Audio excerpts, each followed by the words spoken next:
السلام علیکم ورحمۃ اللہ وبرکاتہ۔ موت سے کتنی دیر پہلے ملک الموت نظر آتا ہے، فرشتہ روح کیسے نکالتا ہے؟ آج کا موضوع بہت ہی اہم ہے۔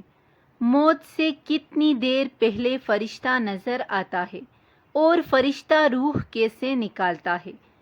قرآن و حدیث کی روشنی میں اس سوال کا جواب تلاش کرنے کی کوشش کرتے ہیں۔ فرعون جب دریا کے اندر غرق ہوا تو پھر اس نے یہ کہا تھا، میں بھی بنی اسرائیل والوں جس طرح بنی اسرائیل نے اللہ کو مانا، میں بھی اللہ کو مانتا ہوں۔ پھر اللہ نے کہا فرعون کو کہ اب معافی کا موقع نہیں، اب میں تمہیں عبرتناک سزا والا بناؤں گا۔ اور اللہ نے پانی کو حکم دیا تو اس نے باہر لا کر پھینک دیا، اور آج تک وہ عبرت کا نشان ہے۔ تو صحیح الجامع کی پہلی روایت ہے کہ جو شخص موت کی گڑگڑاہٹ سے پہلے توبہ کر لیتا ہے، اللہ پاک اس کی توبہ کو قبول فرما لیتے ہیں۔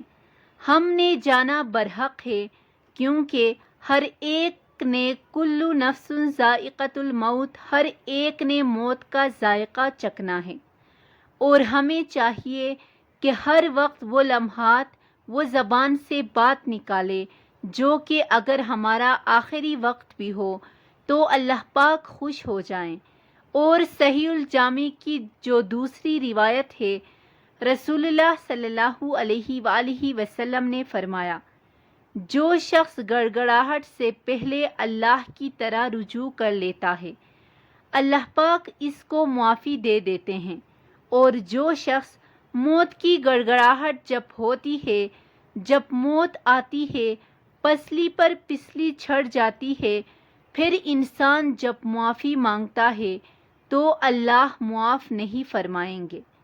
جس طرح انسان کو فرشتہ عام روٹین میں نظر نہیں آتا، لیکن موت سے پہلے اسے نظر آ جاتا ہے۔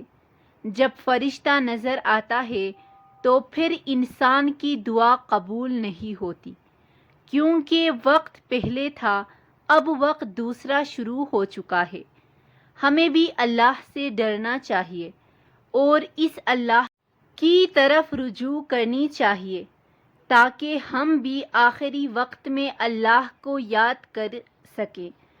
اگر ہم روزانہ نماز پڑھتے ہیں تو دعا کرنی چاہیے، یا اللہ یا تو سجدے میں موت دینا، یا تو ایمان والی یا شہادت والی موت دینا۔ دعا کرتے ہیں کہ یا اللہ پوری دنیا کو شہادت والی موت عطا فرما۔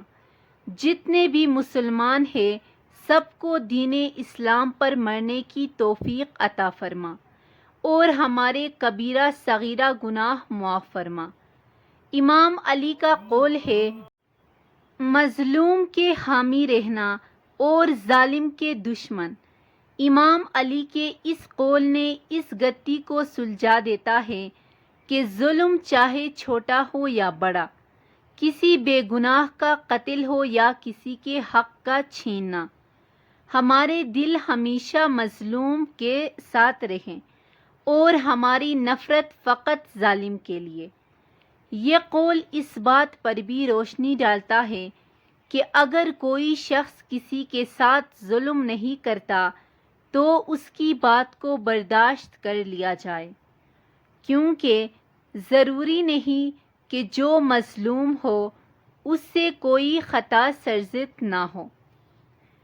میرے لیے یہ قول زندگی کی ایک حقیقت ہے۔ مظلوم کے لیے بلا جھجک آواز اٹھانا، مجھے اس جملے نے سکھایا۔ بہت بار اس کے باعث مجھے نفرتوں اور مخالفت کا سامنا کرنا پڑا، لیکن روح مطمئن رہی اور ذہن آباد محسوس ہوا۔ اللہ ہم سب کا حامی و ناصر ہو، آمین ثم آمین۔ اگر میری ویڈیو اچھی لگی ہو تو اس چینل کو سبسکرائب کرنا مت بھولیے گا۔ جزاک اللہ۔